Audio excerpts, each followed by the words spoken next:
자, 오늘도 삼국지 하나 읽어봅시다. 오늘은 오지의 14번째 열전입니다.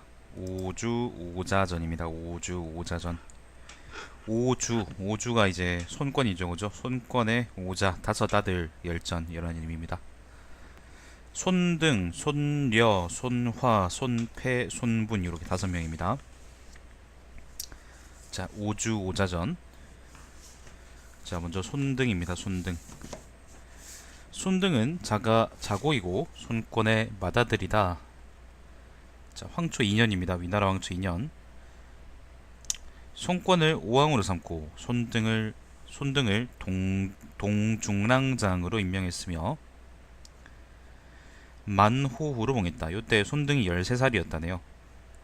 그러나 손등은 자귀를 사용하고 받지 않았다. 이에 손등을 세워 오왕의 태자로 삼고 사부를 선정해두고 우수한 인재를 정선해 그의 빈객 및 친구가 되도록 했다. 그래서 제갈각, 장휴, 고담, 진표 등이 뽑혀 궁궐로 들어가게 되었다. 이들은 손등 곁에서 시설을 가르쳤으며 밖으로 나가면 말을 타고 활쏘기하는 것을 수행했다.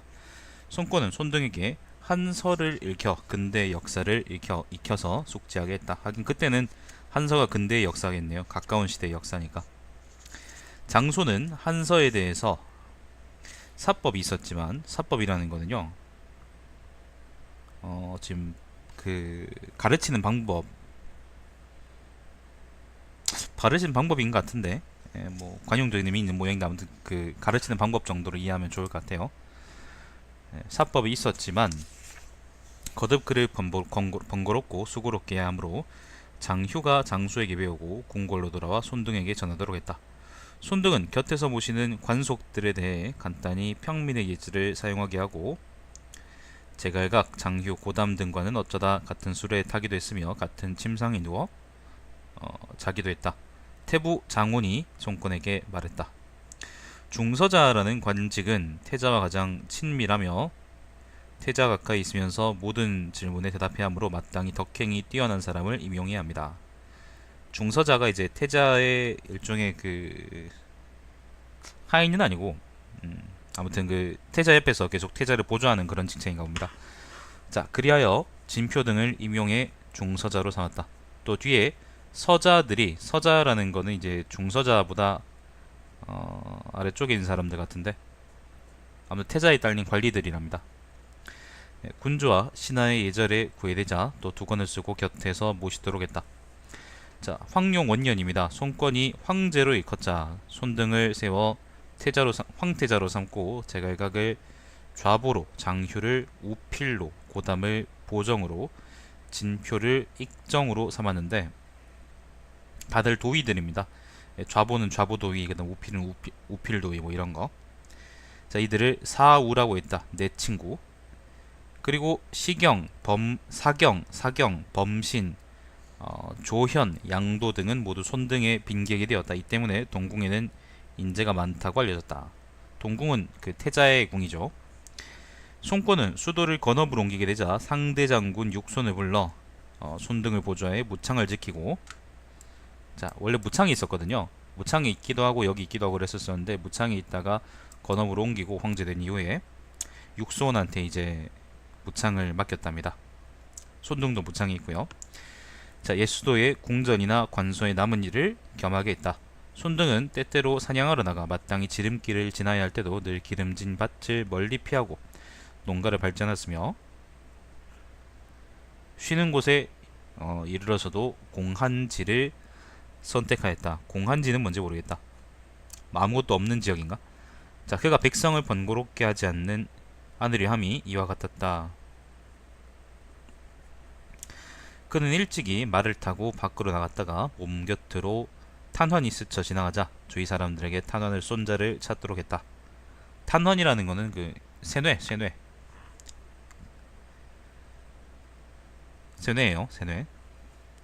마침 탄궁을 손에 쥐고 탄환을 허리에 메고 있는 한 사람이 있어 모두가 이 사람이라고 주장했다. 그 사람들은 그를 신문했지만 시인하지 않았다. 손등을 따르던 자들이 그에게 매질을 하려고 하자 손등이 이를 허락하지 않고 자기 몸을 스쳐 지나갔던 탄환을 찾게 하여 그 사람의 탄환과 비교해보자.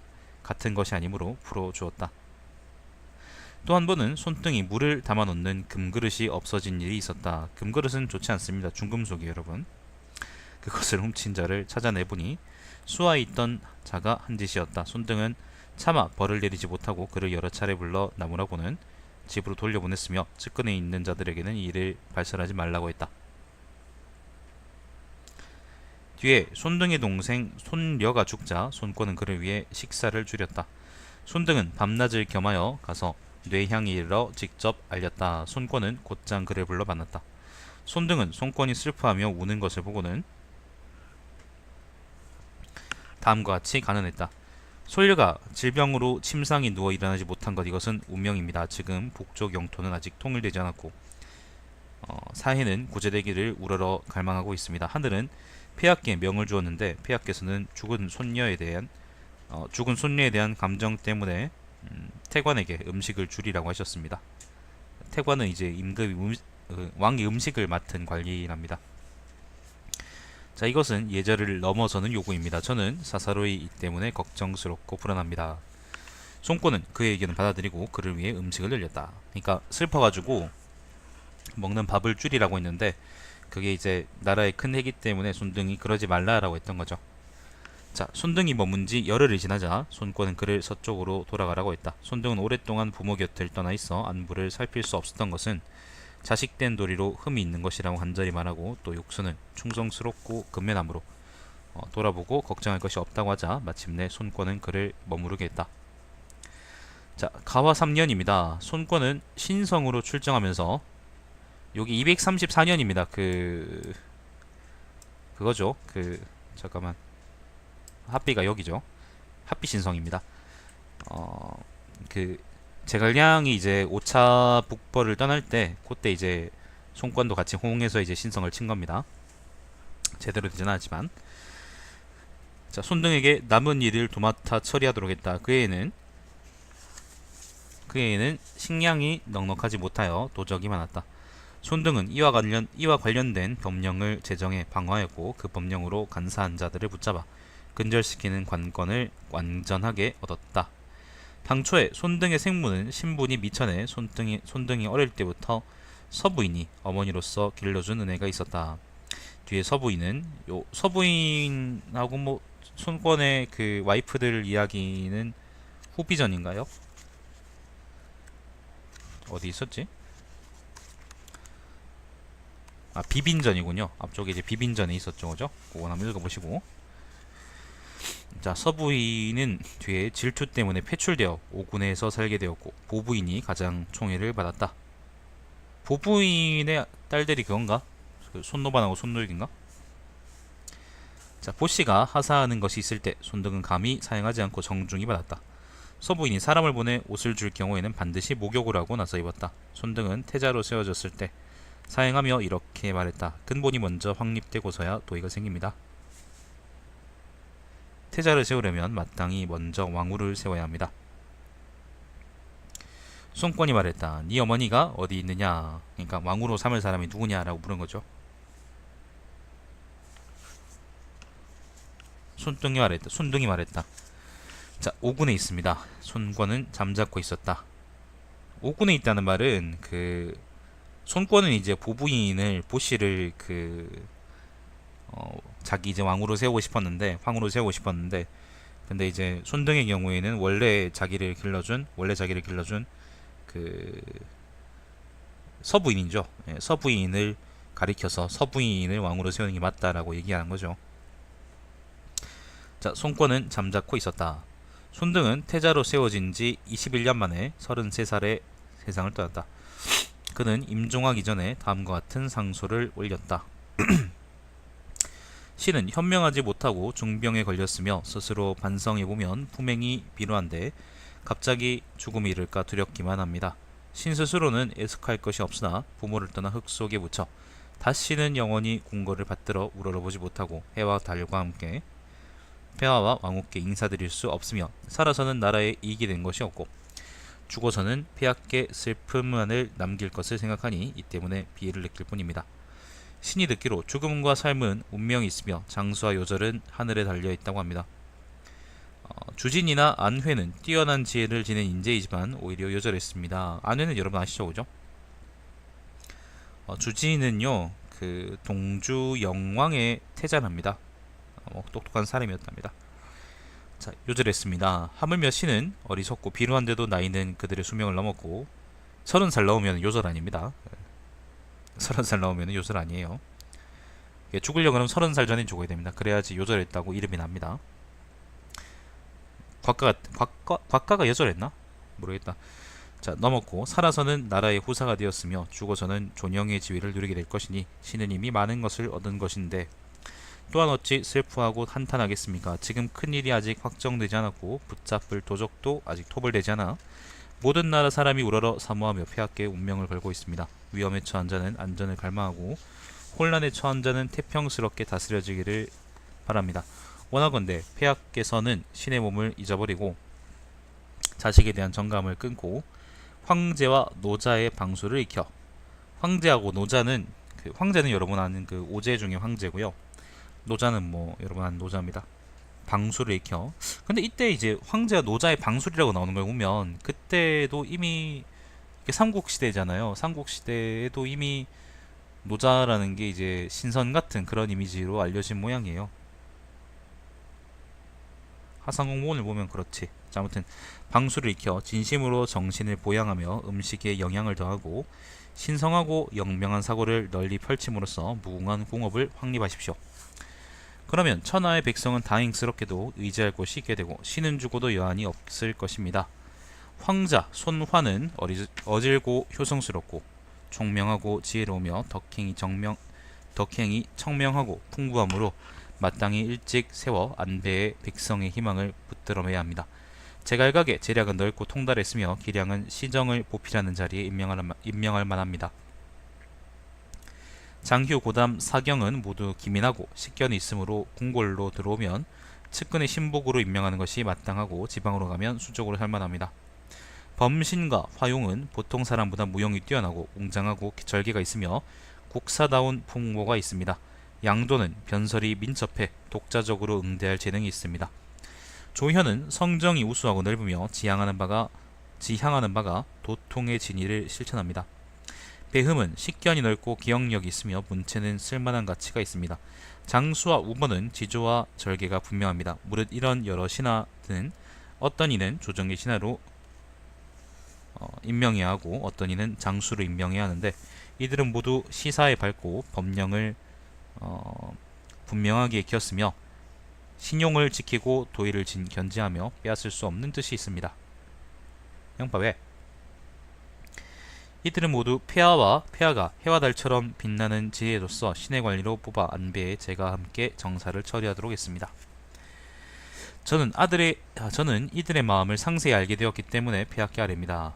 감히 폐하께 아뢰입니다. 신이 깊이 생각해 보았는데 지금 바뀌는 일이 많고 전쟁이 끊이지 않고 있으므로 마땅히 육군을 면여해 6군을 멸려해. 그러니까 육군이라는 거는 그거예요. 황제의 군대, 전체 군대 멸려해 나아가 취할 것을 도모해야 합니다. 군대는 사람들로 무리를 만들고 이 무리는 재화를 보물로 여깁니다. 신이 듣기로 군이나 현에는 황폐한 곳이 많아 백성의 생활이 곤궁하고 간사함과 환란이 싹트며 이 때문에 법령이 복잡하게 늘어나고 형법은 더욱 가혹해진다고 합니다. 신은 정사를 잘하려면 백성의 뜻에 따라야 하고 법령은 시대의 추이와 함께 변해야 한다고 들었습니다. 진실로 장상 대신들과 그 시대에 맞는 것을 자세하게 선택하고 사람들의 의견을 폭넓게 받아들여 형벌을 느슨하게 하고 부세를 가볍게 하며 노역을 적당히 조절함으로써 백성의 바람에 순응해야 합니다. 육소는 당대 정치에 충성스럽고 근면하며 몸을 바쳐 나라를 걱정하고 마음을 다해 공적인 일을 했으며 자신의 이익을 도모하지 않는 절개가 있습니다. 제갈근, 보줄, 주연, 전종, 주거, 여대, 오찬, 감택, 엄준, 장승, 손이는 나라를 위해 충성하고 나라를 다스리는 체제에 통달했습니다. 그들에게 지금 알맞은 방법을 바쳐 말하도록 하여 가혹하고 복잡한 정책을 없애고 병사 말을 아끼고 길러 백성들을 어루만지고 위로하십시오. 5년 뒤 10년 안에 먼 곳에 있는 자가 귀순하고 가까운 곳에 있는 자가 힘을 다해 병기에 선열을 붙이지 않고도 큰 일을 확정할 수 있을 것입니다. 신은 새가 죽으려면 울음소리가 슬프고 사람이 죽으려면 말이 선량하다라고 들었습니다. 그러므로 잔왕은 사람 이름입니다. 잔왕이 임종하기 전에 시정에 대해 경계하는 말을 남겼으며 군자는 그가 충성스러운 인물이라고 평가했습니다. 하물며 신손등이 어찌 입을 다물고 있겠습니까? 원하건대 폐하께서는 제 의견을 유의에 듣고 취하십시오. 신은 비록 죽더라도 살아있을 때와 같습니다. 손등의 목숨이 끊어진 뒤에야 이 상소문이 보고되었다. 손권은 더욱 슬퍼하여 손등에 대한 말만 하면 눈물을 흘렸다. 이해가 저고 4년이다. 사경은 당시 예장태수를 맡고 있었는데 슬픔을 이기지 못해 관직을 버리고 자신을 탄핵하는 표를 올렸다. 손권은 다음과 같이 말했다. 그대는 태자를 수행해 정사를 다스렸으므로 다른 관리와는 차이가 있다. 그러고는 궁궐 안에 있는 사자에게 그를 위로하도록 하고 다시 본래 직책에 복직시켜 그를 군으로 돌려보냈다. 손등의 시호는 선태자라고 했다. 손등의 아들 손번과 손희는 모두 요절했으므로 차남 손영이 오후로 봉해졌다.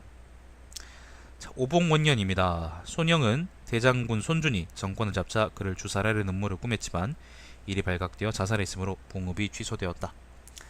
사경은 자가 숙발이고 남양 완현 사람이다. 그는 군 태수로 있으면서 아까 예장이라 그랬죠. 예장 태수로 있으면서 지적이 있었다. 백성과 관리 등 그를 칭찬해 전에는 고소가 있었고 다음에는 사경이 있다고 했다. 몇 년 뒤 관직에 있다가 죽었다. 고소도 사람 이름이겠죠. 저까지가 손등 이야기고요.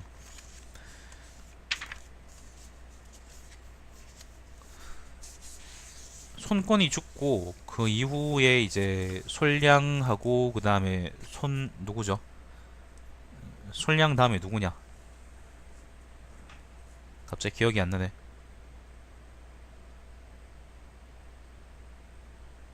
아무튼 그 뒤에 이제 이어진 그 혼란을 보면은 그 손등이 만약에 태자가 됐다면은 정통성도 확실하고 사람도 이제 영명하고 그러니까 아마 나라가 잘 굴러가지 않았을까 그런 생각이 드네요. 솔량남 손휴죠. 손휴. 그때 이제 제갈각하고 그 다음에 손침, 손준, 솜침 요런 사람들이 신고했다는 걸 생각을 하면 애초에 제갈각이 이제 문제가 됐던 거는 제갈각이 마음대로 날뛰어서 그랬는데 만약에 손등이 그 황제 자리에 있었으면 제갈각을 제어할 수 있었겠죠, 그죠? 자, 그렇습니다. 솔려입니다. 솔려. 솔려는 자가 자지이고 솔려는 자가 자지이고 아들 자자에 지혜할 때 지자입니다. 알지자 말고 알길자 밑에 이제 말을 가로할자인가? 그거 붙어있는 거. 솔려는 자가 자지이고 손등의 동생이다. 그는 어려서부터 기민하고 재능과 기회가 있었으므로 손권은 그를 그릇감으로 여겨 총애했다. 황무 7년 솔려를 건창후로 봉했다. 그 뒤 2년이 지나 승상공 등이 솔려는 선천적으로 총명하고 사리에 통달했으며 재능과 식견이 나날이 새로워지고 있으므로 최근 한왕조의 예로 마땅히 자기를 승진시켜 왕으로 일컬어야 한다고 했다. 그러나 손권은 허락하지 않았다. 오래 뒤에 상서복야 존이 존이라는 건 사람 이름인데 성이 뭔지 모른답니다. 아무튼 상서복야 존이 상소를 올려 말했다. 자, JOHN일 수도 있죠. 자, 제왕이 흥계할 때는 매우 가까운 자를 포상하고 추승하여 각 후비들의 광채를 빛나게 하지 않은 적이 없었습니다. 그래서 노나라와 위나라는 작은 위나라요. 주왕조 때 제후들을 뛰어넘는 총애를 받았고 한나라 고조의 5왕은 한나라 왕조에서 봉해지고 자귀를 받았으므로 중앙조정의 마기가 되어 나라를 위해 호위하게 되었습니다. 건창후 솔려는 천성이 총명하고 민첩하며 문무의 재능을 겸하고 있으므로 옛 전제에 따라 마땅히 명호를 바르게 해야 합니다. 폐하께서는 겸허하게 옛 제도처럼 하지 않으시지만 크고 작은 신하들이 모두 이 때문에 걱정하고 있습니다. 지금 간사한 적이 창고라고 전쟁이 그치지 않고 있으므로 군주의 신복과 수적은 가까운 자와 현명한 사람이어야 합니다. 신은 일찍이 승상 공등과 이를 상의했는데 모두 솔류를 진군대장군으로 삼아 그에게 한쪽 직책을 주어 대업을 빛나게 해야 한다고 말했습니다. 자, 송코는 비로소 이 의견을 허락했다. 그리고 솔류에게 부저를 주고 관소를 열도록 했으며 반주를 다스리게 했다. 솔류가 황자의 존귀한 신분이며 나이가 어리므로 먼 곳이나 가까운 곳의 사람들은 그가 아래 사람에게 마음을 둘 수 없을 것이라며 걱정했다. 그러니까 막대할 거라고. 자, 그러나 그는 임제 이르러 일을 처리할 때 법도를 잘 지키고 받들며 사우라는 거는 스승과 친구요. 그러니까 주변 사람들을 공손히 맞이하여 사람들이 그에게 바라던 것을 넘었다. 자, 가화원년입니다. 232년 그는 20살에 세상을 떠났다. 그에게는 아들이 없었으므로 봉업은 취소되었다. 아까 이제 그 반주를 다스리게 한 게 228년입니다. 황무 7년이고요. 그 다음에 가화원년이 232년이니까 이때 20살이었지. 그러니까 죽을 때 16살, 17살 때 이미 이제 세상을 다스릴 수 있는 만한 이제 그런 재능을 보였다는 거죠. 근데 솔려가 이제 손등의 동생이고 손등하고 솔려는 둘 다 이제 재능이 뛰어난데 그 다음 아들들은 왜 그런지 잘 모르겠네.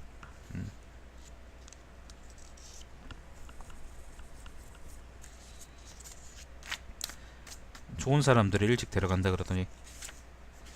자, 그 다음은 손화입니다.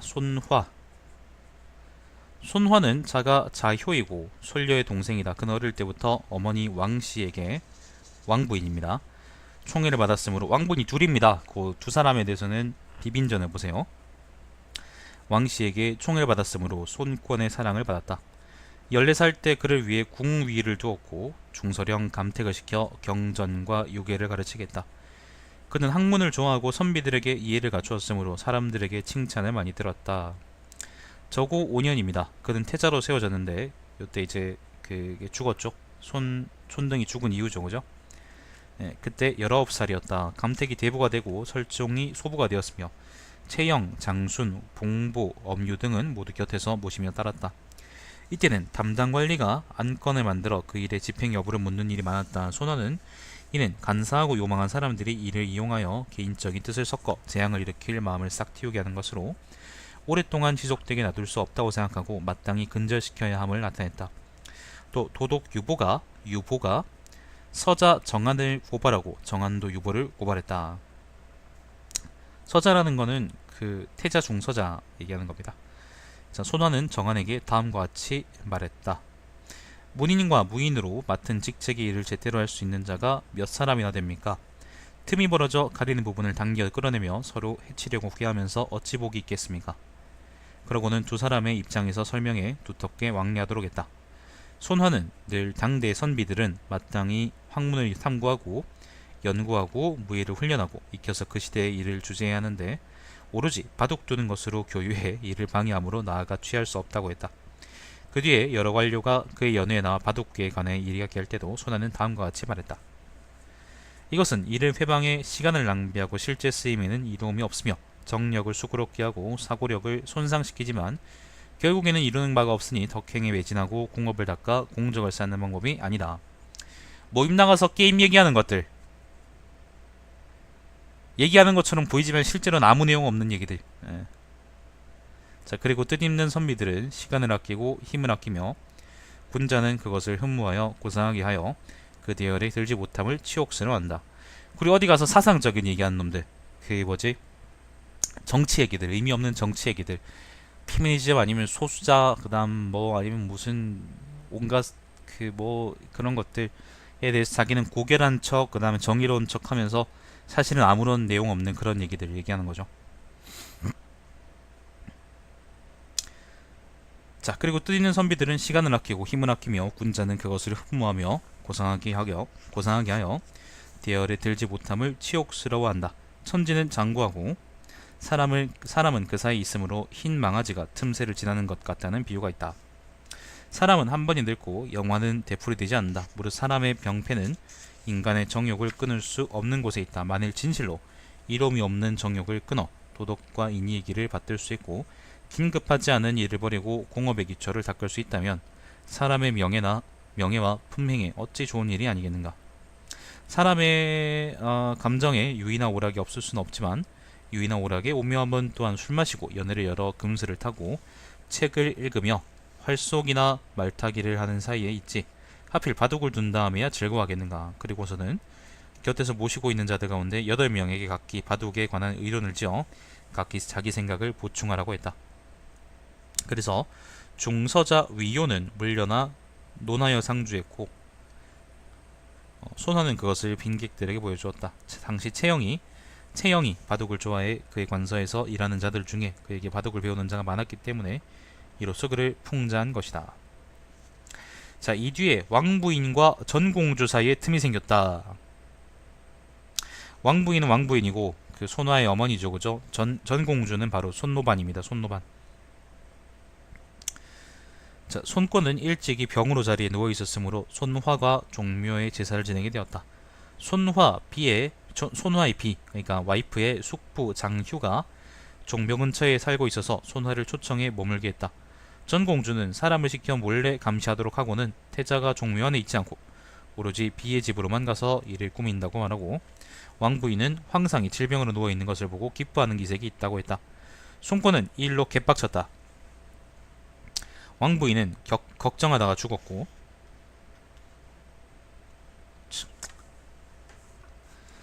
손화를 향한 총애는 점점 줄어들어 패출될까 두려워하는 지경까지 이르렀다. 자, 요게 바로 이공이변이군요. 노왕 손패는 태자 자리를 차지하려는 욕망이 더욱더 강해졌다. 육손, 오찬, 고담 등은 적자와 서자의 이치를 여러 차례 말하여 태자 자리는 정리에 따라야지 탈취할 수 없다고 했다. 그러나 전기와 양축 등은 노왕 손패의 무리가 되었고 이들의 무함은 나날이 심해졌다. 무함이라는 거는 이제 모함 같은 거죠. 오찬은 끝내 하옥되어 주살당했고 고담은 교주로 쫓겨났다. 요야기는 앞에 열전들이 많이 남아있었죠, 그죠? 나중에는 손권은 몇 년 동안 이 일을 미뤄두었지만 나중에는 마침내 손화를 유폐시키고 말았다. 이에 표기장군 주거 상서복야 굴황은 여러 장수와 관리들을 데리고 머리에 진흙을 바르고 스스로 결박하고는 날마다 궁궐로 와서 손화를 석방시켜달라고 했다. 손권은 백작관에 올라 이 모습을 보고는 거기에 매우 개빡쳤으며 주거와 구랑 등에게 쓸데없는 일을 산다며 꾸짖었다. 손권이 손화를 폐하고 솔량을 세우려고 하자 문안독 진정, 오영독 진상이 글을 올려 진나라 헌공이 신생을 죽이고 해지를 세웠기 때문에 진나라가, 요거는 북쪽 진나라입니다. 여러분 진세가를 보시면 잘 나와있죠. 자, 진나라가 혼란스러워진 예를 인용하며 말했고 주거와 군왕도 간곡히 가난하는 일을 스기치지 않았다. 손권은 매우 화가 나 개빡쳐서 진정, 진상 일족을 모두 주살하도록 하고 주거와 군왕은 궁궐로 끌어다가 곤장 100대를 때리게 했다. 끝내 손화는 고장으로 귀양가고 신하들 가운데 이 일에 연루되어 간언을 올리다가 주살되거나 좌천된 자가 수십 명이나 되었다. 사람들은 모두 그들이 억울하다고 느꼈다. 요것이 바로 그거군요. 이공의 변이군요. 이공의 변이 이제 여러 차례 조금씩 이제 기록이 있었었는데, 지금까지 본 것 중에는 이제 여기 손화죠. 손화전이 나오는 요 기술이 가장 이제 상세하네요. 상대적으로. 자, 태원 2년입니다. 정월에 손화를 남양왕으로 봉하고 장사로 보냈다. 장사는 여기입니다. 사실 남양은 여기인데, 사실 남양은 여기가 남양이죠. 장사는 여기입니다.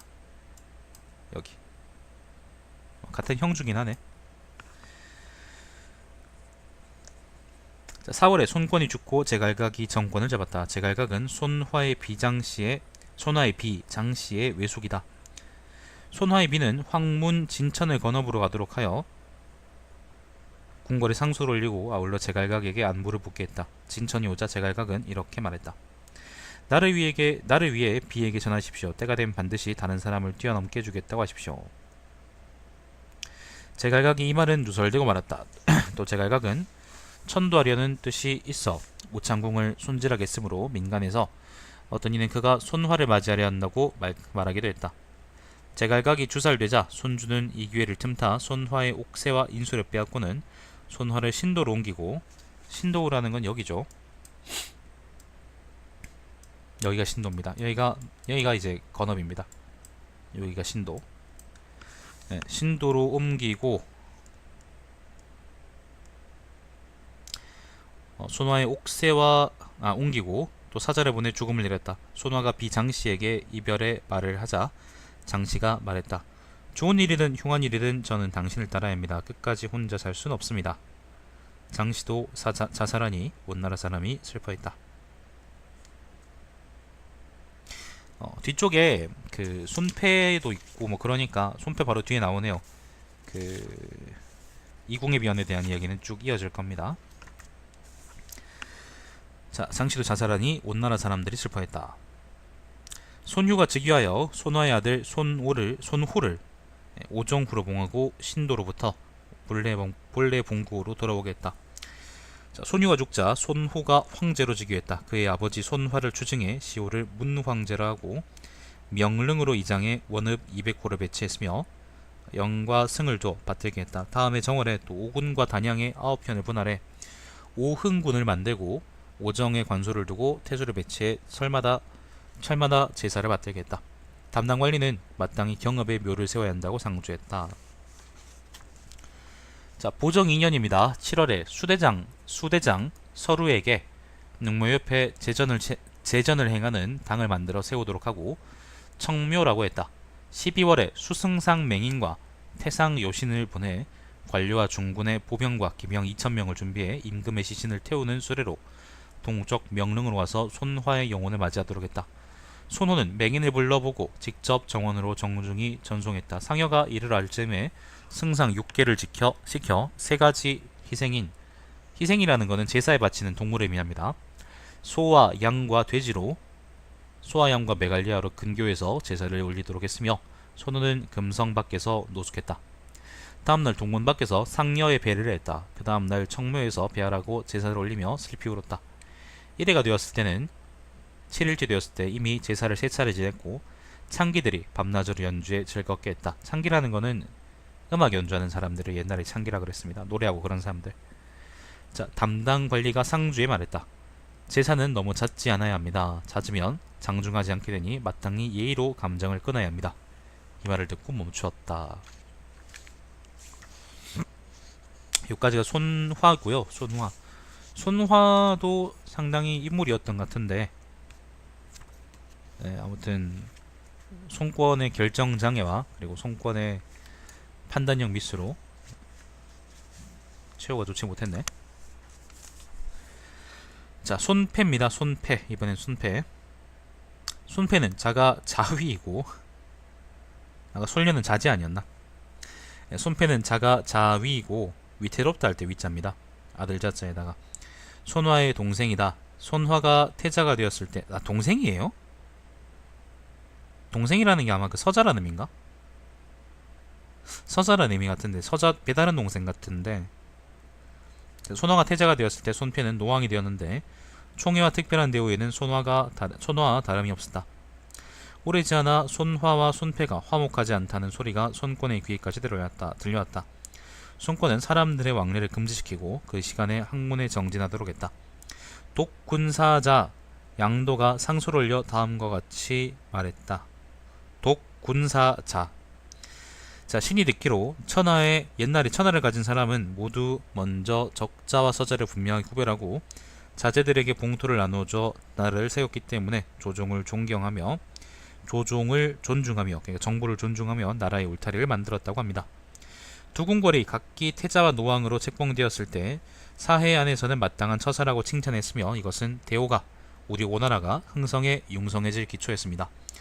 오래지 않아 두 궁궐이 동시에 빈객을 거절한다는 말을 듣고 먼 곳과 가까운 곳의 사람들은 놀랐으며 크고 작은 관원들은 실망했습니다. 신은 사사로이 아랫사람들의 의론 중에서 여러 의견을 듣고 수집하였는데 모두 두 궁궐에 있는 자는 지혜가 통달하고 영재가 무성하며 신분을 세우고 명호를 확정시킨 이래로 오늘까지 3년이 되었는데 덕행이 안에서 빛나고 아름다운 명성은 밖에서 빛나 총나라와 서쪽과 북쪽, 총나라와 이나라와의 두 모퉁이에서 오래전부터 그들의 명망을 듣고 복종하고 있다고 했습니다.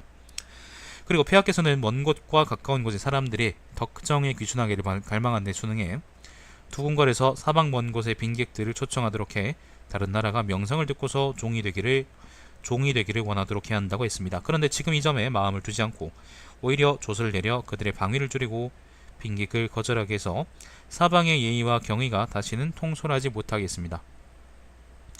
비록 실제로 폐하께서 옛 도의를 숭상해 두군걸로 학문에만 뜻을 전념해 다시는 자잘한 일을 생각하고 살피거나 듣지 못하게 하고 그들이 역사 경험을 익혀 폭넓은 사물을 숙지하기를 기대하시지만 신들이 머리를 길게 하고 마음으로 간절히 바라는 바가 아닙니다. 어떤 사람은 두군걸이 전장제도를 준수하지 않는다고 했는데 전장은 뭐죠? 자, 이 때문에 신은 앉으나 누우나 편안하지 못합니다. 설령 사람들이 의심하는 것이 겉과 같다고 하더라도 마땅히 보충해 살피고 빈틈없이 고려해 멀고 가까운 사람들이 유언비어를 믿지 않도록 해야 합니다. 신이 두려워하는 것은 의심이 쌓여 비방이 되고 시간이 오래 흐르면 이 사실이 사방으로 전해질 것이며 서쪽과 북쪽의 두 모퉁이는 우리나라에서 멀지 않은 곳에 있으므로 서로 다른 말은 쉽게 전해진다는 것입니다. 일단 전해지는 날이면 여론은 반드시 일어나 두군걸은 순리를 따르지 않은 죄가 있다고 할 텐데 모르겠습니다만은 폐하께서는 그것을 어떻게 해결하지 않으십니까?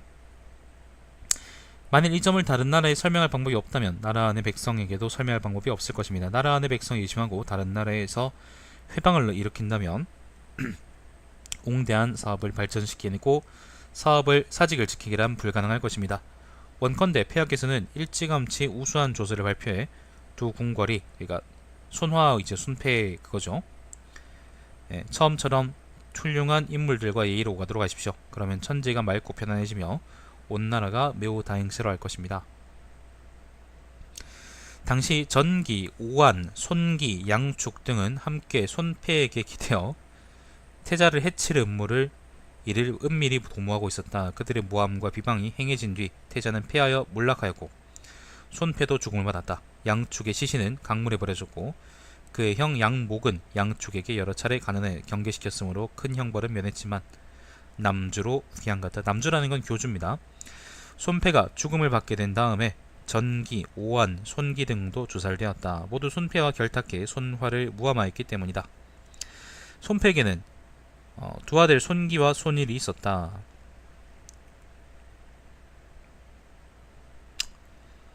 근데 요까지가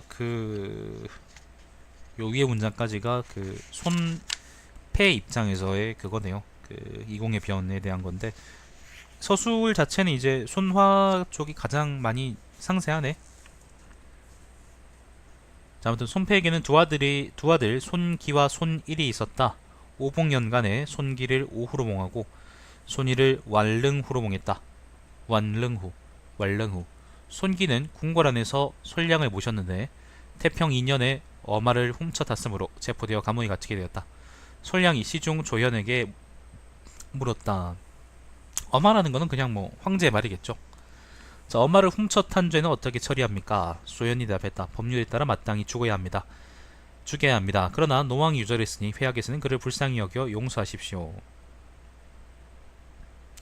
솔량이 말했다. 법이란 천하 사람들이 똑같이 지켜야 되는 것인데 어떻게 가까운 사람을 아끼려고 치우치겠습니까? 당연히 그를 풀어줄 수 있다고 생각하여 어떻게 사사로운 감정으로 문제를 처리하겠습니까? 죽이고 싶었구나 솔량이. 조현이 말했다.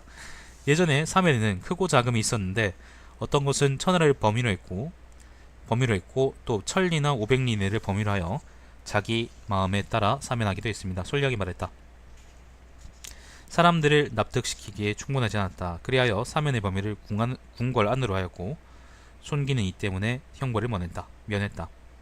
손호가 즉위하자 손화와 손패가 옛날에 틈이 있었던 것을 쫓아 손기와 손일의 자기의 봉투를 줄이고 할머니 사희와 함께 회계군 오상현으로 귀양 보냈다. 여기까지가 손패네요. 손패. 자, 마지막입니다. 손분입니다. 이번엔 가장 존재감 없는 손분. 자, 손부는 자가 자양이고, 이변 자위나 자지가 아니네요. 예, 자양이고 손패 동생이다. 손분의 어머니는 중희라고 불렀다. 중희. 희라는 말이요, 그 여자란 말입니다. 여자. 계집 여자에다가 신하신자 붙어 있는데, 옛날에는 성으로 쓰이기도 했고요. 지금은 그냥 그 이후로는 그냥 이제 희라 그러면 그냥 여자, 아가씨 아니면 비빈 뭐 그런 의미입니다. 중시 아가씨 뭐 그런 말이죠. 아니면 중시 아주머니. 자, 태원 2년입니다. 손부는 제왕으로 세워졌으며 제나라왕 무창에서 살았다. 송군이 세상을 떠난 뒤, 무창이면 여기네요. 네, 송군이 세상을 떠난 뒤 태부 제갈각이 여러 왕을 장강가의 군사요충지에 있지 않게 하려고 손분을 예장으로 옮겼다. 왜 그랬을까? 예장은 여긴데 장강가에 이제 군사요충지라는 거는 뭐 여기 지나가면서 이제 군사 거점들 있잖아요. 예를 들어 무창이나 아니면 뭐 하구나 아니면 뭐 오림 지역이나 여기 육구조 그죠? 예, 오림이나 아니면 뭐 파구나 이런 지역들이겠지. 아마 반역할 수 있으니까 그거를 경계한다는 의미였던 것 같아요. 자, 이에 손부는 개빡쳐서 명령에 따르지 않았고 법도를 넘는 행동도 여러 차례 했다. 제갈각은 편지를 바쳐 간연했다. 제왕의 존귀함은, 제나라 왕의 존귀함은 하늘과 같은 지위입니다. 그러므로 제왕은 천하를 집으로 여기고 부모와 형제를 신하로 여기며 사해 안의 사람은 모두 그의 종입니다. 원수라도 선행을 하면 추천하지 않을 수 없고 친척이라도 악행을 하면 주살하지 않을 수 없습니다. 하늘을 받들어 만물을 다스리고 나라를 앞세우고 자신을 뒤에 두는 것은 아마 성인이 법도를 세우더라도 100대에도 바뀌지 않는 이치일 것입니다. 옛날 한나라 왕조가 막 세워졌을 때 많은 자제를 왕으로 삼았는데 이들의 힘이 너무 강해 늘 불법적인 행동을 하였으므로 위로 사직을 위태로 귀하고 아래로는 고륙지층까지 서로 살상했습니다. 이기로 이 일을 인용해 경계를 삼고 크게 꺼리게 되었습니다. 광무 이래로 각왕들에게 규제가 생겼는데 궁궐 안에서만 스스로 즐길 수 있을 뿐 백성과 접촉하거나 정사에 관여할 수 없게 했으며 왕들과 왕량에도 모두 엄격한 제한이 있어 모두 안전해지고 각각 자신의 복을 누릴 수 있게 되었습니다. 이것은 전 시대의 성공과 실패의 역실제적인 예입니다. 가까이로는 원소와 유표가 각기 국토를 점유하고 있으며 땅은 비좁지 않고 사람들도 허약하지 않았는데 적자와 서자를 구분하지 않았기 때문에 결국에는 그 종묘의 제사까지 끊어지게 되었습니다. 원소하고 유표가 이제 아들 잘못 둔 그 대명사로 이제 나오죠, 그죠? 자, 이는 천하의 어리석은 자든 지혜로운 자든 간에 다같이 탄식하고 고통스러워한 것입니다. 고인이 된 황제께서 옛것을 보고 오늘날의 일을 경계해 이러한 문제의 싹을 막으신 것은 천년 뒤의 일을 생각했기 때문입니다. 이 때문에 그는 병으로 누워있을 때 각왕들을 나누어 보내 각기 일찍 봉업으로 돌아가도록 했으며 조선은 매우 간절하고 법률은 매우 엄격해 그가 경계에 명령한 것이 이르지 못하는 바가 없었으니 진실로 확실히 위로는 종묘를 안정시키고 아래로는 각왕들을 보존해 100대가 서로 이어지게 하여 나라를 위태롭게 하는 후회가 없도록 하려고 한 것입니다. 아씨, 혓바닥 되게 기네. 대왕께서는 마땅 위로 주나라의 태백이 아버지의 뜻에 순종한 것을 생각하고, 주나라의 태백이라는 것은 오나라의 오태백을 의미합니다. 오태백, 오나라의 개국군주라고 이제 사기에 나와 있는 사람이죠. 자, 중간으로는 하간 헌왕 유덕과 동해왕 유강 이 공경한 절개를 생각해 아래로는 교만하고 방자하고 음란함을 눌러 경계해야만 합니다. 그러나 제가 듣기로 당신은 무창으로 온 지 오래지 않아 여러 조서를 어기고 제도에 구애받지 않으며 독자적으로 많은 장수와 병사들을 동원해 공시를 보호했다고 합니다. 또 주위에서 늘 따르는 자로 죄나 허물이 있는 자는 마땅히 표를 여 보고해 담당 관리에게 넘겨야 했는데 마음대로 사사로이 죽여 사건을 명백히 하지 않았습니다. 대사마 여대가 선제의 조서를 직접 받아 대왕을 보조하여 인도하는 일을 맡았지만 당신은 그 의견을 받아들여 쓰지 않았으므로 그가 작정하고 두려워하게 했습니다. 화기는 선제의 측근에 있던 신하로 충성스럽고 선량하며 정직한 사람이므로 그가 말한 이치는 마땅히 받아들여 써야 하는데 오히려 그의 말을 듣고 그에게 화를 내며 그를 붙들어 매야 한다고 했습니다.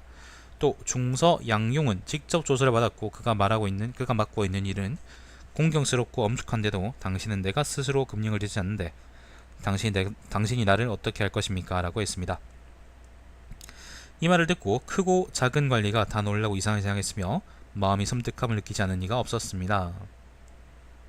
밝은 거울은 형체를 비출 수 있고 옛일은 현재 일을 알 수 있다라는 말이 있습니다. 대왕께서는 마땅히 노왕을 경계로 삼아 손패죠. 그 행동을 받고 조심하고 삼가며 진정으로 조정을 공경해야 합니다. 이와 같이 하면 당신은 구하여 얻지 못하는 바가 없을 것입니다. 만일 선제의 법제와 가르침을 버리고 잊어 경솔하고 오만한 마음을 품는다면 신하는 차라리 대왕을 저버리지 감히 선제께서 남긴 조서를 저버리지 않을 것이고 차라리 대왕께서 원망과 질시를 받을지언정 어찌 감히 존귀한 군주의 위엄을 잊어버리고 조서가 번신에게 실행되지 않게 하겠습니까? 생각해보니까 맨 처음에 나왔던 제왕이란 말은 그냥 제왕, 우리가 말하는 왕들 뭐 그런 의미인 것 같네요. 제나라 왕이 아니고. 자, 이는 고금의 정확한 도의이며 대왕께서 명백히 한 것입니다. 복이 올 때는 말미암은 바가 있고 화가 올 때는 차츰차츰 생겨나는 것입니다. 걱정하지 않는다면 장래에는 후회할 수 없을 것입니다. 만일 노왕이 일찍이 충직한 말을 받아들여 놀라고 두려워하는 생각을 품었다면 복을 끊임없이 누릴 수 있었지 어찌 멸망의 재앙을 입었겠습니까? 좋은 약은 입에 써서 오직 병을 앓고 있는 자만이 단맛을 알 수 있습니다. 충성스러운 말은 귀에 거슬리므로 오직 통달한 자만이 이것을 받아들일 수 있습니다. 지금 저 제갈각 등은 진심으로 대왕을 위해 위태로움의 싹을 없애서 행복과 길상의 근원을 확대하려 하는 것입니다. 이 때문에 자신의 말이 분수의 너무너무 알지 못했는데 3번 생각하시길 바랍니다. 자, 손부는 제갈각이 편지를 받고 두려워서 결국 남창으로 옮겼다. 그러나 그는 사냥놀이에 더욱 심하게 빠져들었으며 딸린 관원들도 그의 명을 감당하지 못했다. 제갈각이 주살되자 손부는 강을 따라 내려와 무호에 머무르면서 권업으로 가 변화 양상을 살피려고 했다. 무호가 어딘지 모르겠네. 아무튼 무창에 있다가 무창이 여기죠, 그죠? 네, 무창에 있다가 남창으로 옮겼다가 남창이 어디죠? 남창도 요 근처일 텐데.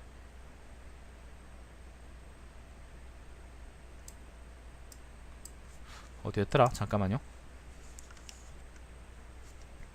예장이 남창이구나.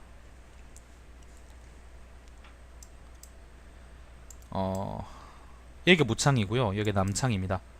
남창이고 남창에서 이제 제갈각이 죽은 이후에는 요 무호가 어딘지 모르겠는데 아무튼 장강 하류 쪽으로 와서 건업 근처로 와서 이제 그 어떻게 되고 있는지 누가 왕이 될 건 누가 황제가 될 건지 뭐 그런 것들을 살폈다는 얘기 같습니다.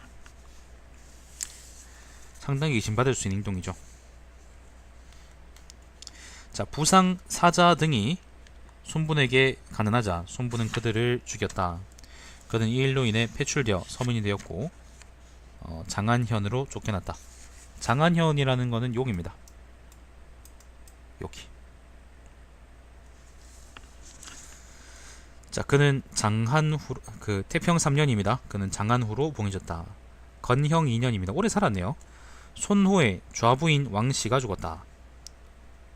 손호는 슬퍼하는 마음이 너무나 심하여 좌분이라는 건 첩이랍니다. 첩.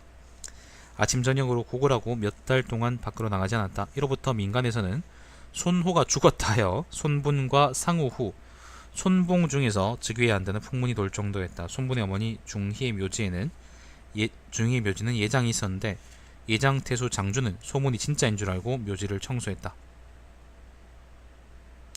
손우는 이 일을 듣고 장준을 거열형에 처하고 거열형이라는 거는 그 수레를 매달아서 팔다리에 사람을 찢어 죽이는 형벌이죠. 삼족을 멸했으며 이게 무슨 잘못이야 이게 장준은. 자, 손분과 그의 5아들을 주살하고 봉업을 없앴다. 좀 기가 차네요. 자, 평화를 말한다. 손등은 마음속으로 생각하던 일이 있고 아주 아름다운 덕행을 이루기에 충분했다. 손녀와 손화는 모두 뛰어난 자질을 갖추었고 엄격하게 자신을 갈고 닦았지만 어떤 사람은 단명하여 일찍 죽었고 어떤 사람은 어쩔 수 없이 죽게 되었으니 예측하구나. 손패는 서자 신분으로 적자의 지위를 구속했고 손부는 법령과 제도를 따르지 않아 손부는 진실로 위험하고 멸망하는 길을 택했다. 그러나 손분과 그 일족이 주살된 것은 뜻밖의 날아온 재앙이었다. 어이없는 재앙이었다. 저도 이제 마지막에 얘기하자면은 평하자면은 열전을 토대로 본다면 열전을 토대로 본다면은 그 손등, 그 다음에 솔려, 손화는 전부 다 이제 뛰어난 인재고 뛰어난 괜찮은 인재였던 것 같은데 손화의 경우에는 정통성이 손등에 비해서 모자랐고 솔려는 일찍 죽었고 그죠? 일찍 죽었고 그렇다는 의미에서 이제 손화는 손패가 이제 그 사보타주하는 거를 적절하게 이제 잘 막을 수 없었고 그리고 손권의 마음을 돌리지도 못했고요. 그것 때문에 손화하고 손패가 둘 다 이제 패출되고 결국에는 이제 솔량이 제위에 올랐는데 손권이 죽은 뒤에요. 솔량의 경우에는 정통성이 이제 손등이나 손화에 비해서 모자랐기 때문에 결국에는 이제 제갈각을 제어할 수 없었고 제갈각이 폭주하기 시작한 이후로는 사실상의 이제 실권을 잃고 그걸 제어할 수 없었기 때문에 손준이나 손친 같은 놈들이 집권하는 거를 이제 그대로 지켜볼 수밖에 없었던 거죠. 만약에 그래서 이제 처음으로 돌아와서 손등이나 손려나 아니면 손화가 뭐 제일 좋은 건 손등이겠지만은 그 정상적으로 만약 제위에 올랐다면은 오나라의 송권 사후의 혼란은 아마 찾아오지 않았을 것이고 그러면은 아마도 오나라가 위나라에 반격할 수 있는 기회가 좀 생기지 않았을까? 그냥 그런 생각이 드네요. 제갈각하고 이제 제갈각이란다. 누굽니까? 제갈탄하고 그 다음에 관구검의 반란이 두 번이나 회남에 있었었는데 그거를 한번 잘 이용해 볼 수 있지 않았을까 하는 그런 생각이 드네요. 자, 여기까지가 오주 오자전 송권의 다사다들 열전이었습니다.